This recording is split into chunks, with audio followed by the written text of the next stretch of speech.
Hi అండి, welcome మన Telugu USA log ఛానల్కి. ఈరోజు నేను యుఎస్ఎంఎల్ఈ ఫర్ ఫారిన్ గ్రాడ్యుయేట్ల గురించి చెప్పబోతున్నాను. విందామా మరి? Today we're going to talk about USMLE for international medical graduates. The first thing you need to have is clarity. Whether you want to stay in India or US. Depends upon each person and each personality. I'll tell you about the advantages of USA and India. India, you keep close to your family. So any person or any doctor who wants to stay close to the family might better stay back in India. Some of them want to go abroad and train abroad. Sometimes come back to India too. So these are persons can come to US and see how training is in US. ये सब करने के लिए US आते हैं लोग. कुछ लोग वापस भी चले जाते हैं.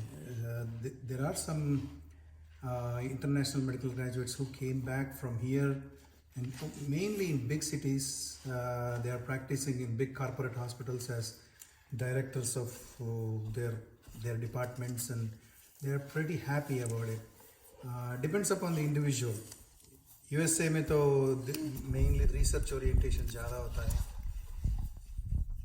Research orientation. India is all clinical and पैसा बनाना. बस पैसे के लिए बस if you want to come to US, you will be disappointed. पैसे के लिए तो इंडिया में ही रहना अच्छा है. There are a lot of people who make more than. I'm an anesthesiologist. There are a lot of people who make more than me in India. I have my friends who make more than my take-home salary in here. Okay? Don't come just for money here. Okay? Don't come for money. You need to use. This is very important. And it is not all hunky-dory here. जो भी सोचते हैं कि America आ जाओ और सब ठीक हो जाएगा, नहीं, ऐसा नहीं है. You have to struggle initially. Struggle तो होता है सब में. So initial struggle के बाद you'll get some happiness and job satisfaction इधर ज़्यादा रहता है. Family time, you can have a lot of family time here. So those are the advantages and disadvantages of staying here or staying in India or US. Okay. Now let's talk about USMLE. USMLE is step 1 to CS. This is taken off now. 3 steps. We compare to the PG exam in India. PG exam is about 300 questions, I think, right? NEET. 3 घंटा, 3 hours, right? USMLE is, I think it's about 280 questions when I took it. 8 hours, I think. This is 310 questions, I think, 9 hours. So think about it. Is completely a different exam. You have to be prepared for it. 8 hours में you'll have 1 hour break. You can take break whenever you like. I don't think you can take a break. बस बैठो, ख़त्म करो, बाहर आ जाओ. But either you need to take breaks. Obviously, you cannot sit for 8 hours and do the exam. So, right, you can eat. And difference between the NEET and our USMLE exam is USMLE can be taken whenever you want and whenever you think you are prepared. There are a lot of preparation courses like NBME preparation courses where you can take. These questions are almost in equal difficulty or the length of the questions same as USMLE. So most of the students know about this NBME. So they take these tests maybe a month or 2 months before. I think there are 4 or 5 tests for each. जब मैं था, there were only 3 tests. but I think there are 4 or 5 or 6. I don't know. But I advise you to take most of the NBME tests. And they give you a 3-digit score and a 2-digit score too. I think. Jab mai tha, they were giving only 2-digit scores. I think they are giving a 3-digit score now. The 3-digit score or 2-digit score we get in NBME is almost equal to the real USMLE, whatever the score you get. Close to, not exactly the same. So I advise you to take these tests before you take any USMLE test. The good thing about USMLE is you can take anywhere, anytime. So take the tests when you feel that you are completely prepared and ready for the test. It's not like NEET test where they decide, the board, Indian Medical Board decides the date and एक बार लिख दिया तो खत्म, next year तक wait करना, ऐसा नहीं है. So this can be taken any time. So take advantage of it. Okay. So how does you go about? The best thing is if you start in year 1, MBBS 1, if you think that you want to go to US, this is the best time. Now there are a lot of online classes. There is a thing called usmleforum.com. I think everybody knows about it. If nobody knows, get registered and you can post some questions, post some doubts. The guys who have taken the exam will help you how to go about. So I would advise you to get registered in this forum. I did register in this forum when I was doing my USMLE. So it helped me a little bit. So if you start at MBBS 1 first year, if you think that I need to go to US, so by 3rd year, you should be able to take USMLE step 1, ideally. So even here in US, all the medical students who have to take the step 1 before they join the clinicals. That means that they call it the final year. So you have to pass step 1 to enter final year. That is why the US program directors and US programs expect you to finish step 1. They expect you to finish step 1 before you enter final year. So ideally, if you finish step 1 by 3rd year, that will help you in future. I'll let you know a little bit in a bit. So in 3rd year, you think that step 1 is done. Step 1 कभी भी ले सकते हो आप. You can take it after MBBS 2, even in final year or whenever you want to take it. Ideally, the program wants program directors and programs who wants to select you want to take you closer to the 3rd year mark, 3rd year MBBS mark. The earlier you take, they think that you are better prepared or better suited for their programs. So if you want, if you took a decision early to come here, take your step 1 at 3rd year. There are a lot of online classes and Kaplan coaching classes. There is a guy called Golian, Goljan or something. Golian classes for pathology or Golian lectures. You can listen to those lectures. So they are available online for free. All you need to do is go online and search for it. And USMLE forum, take advantage of it.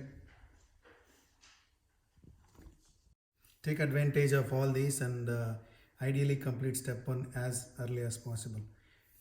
If you took a decision later to do USMLE, you can take step 1 later too. And after taking step 1 and in final year, you take step 2. Step 2 is all clinicals, mainly medicine, OBGYN, psychiatry. The only subject we don't read is psychiatry here. So you need to study little bit more about psychiatry before you take step 2 or do a psychiatry rotation here. After taking step 2, ideally what you need to do is you need to do a clinical rotation here, at least 2 or 3 clinical rotations. This can be, or research rotations, anything, just to know the system here, just to know the system. So Indian medical system and American medical systems are two different, completely different animals. So you need to know the system before you join. That will help you a lot. So clinical rotations can be gotten by applying. There are big institutes like John Hopkins and most of the medical colleges provide clinical rotations to international medical graduates. I have seen when I was doing residency a lot of Indian medical college students coming to my hospital as a student. Once you finish your house urgency or internship, you become a graduate. You cannot do a clinical rotation. So make sure that this is very important. Do all the clinical rotations before you finish your internship, at least 2 to 3 of them, to know the American system. Before internship in India.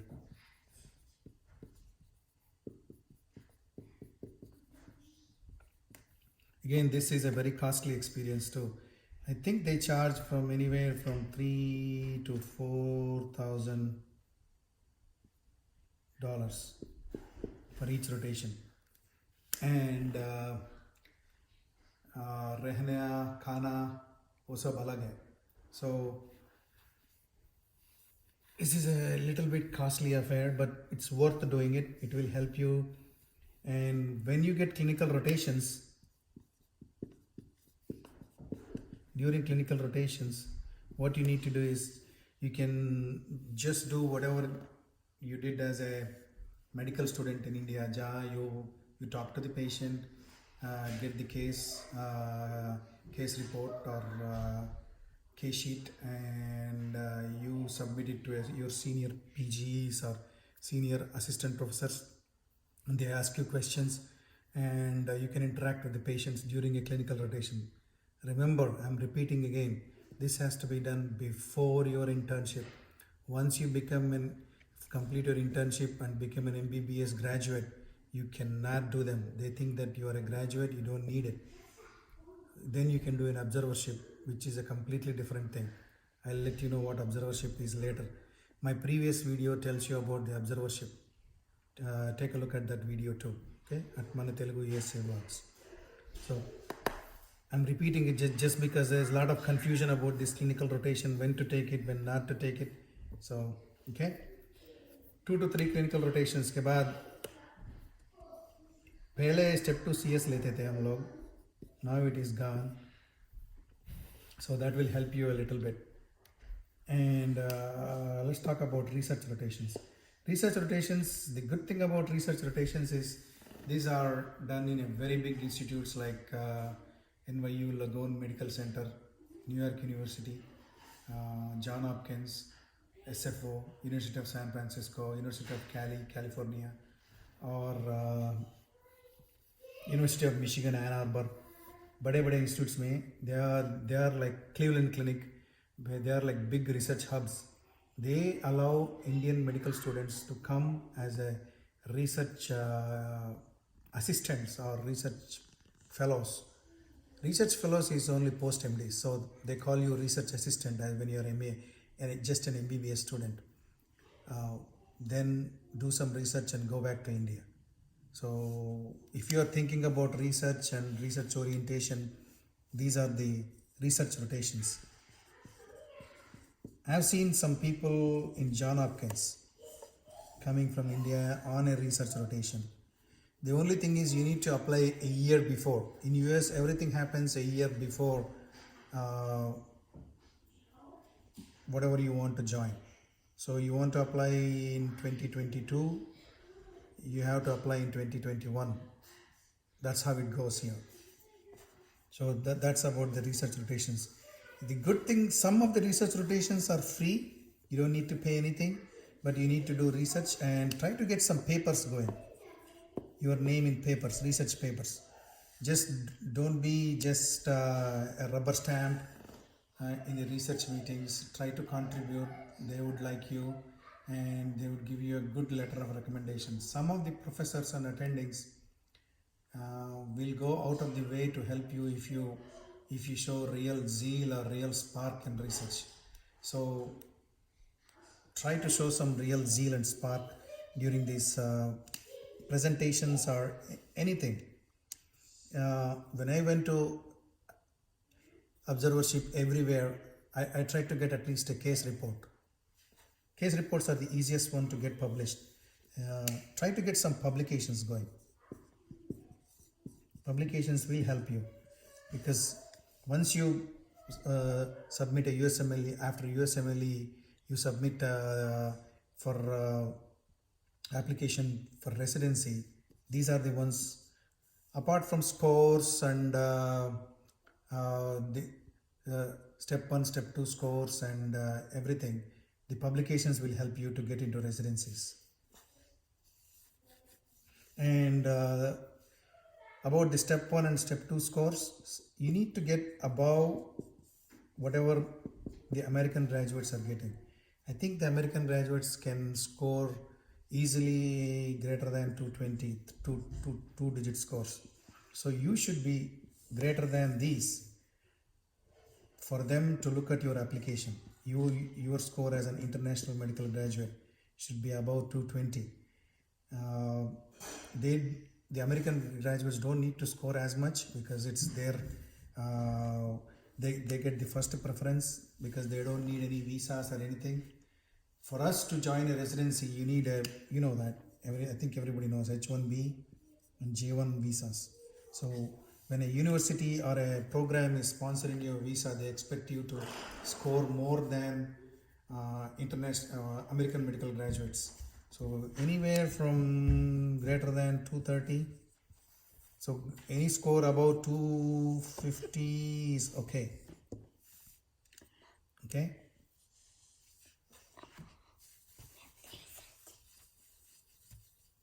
So that's about USMLE.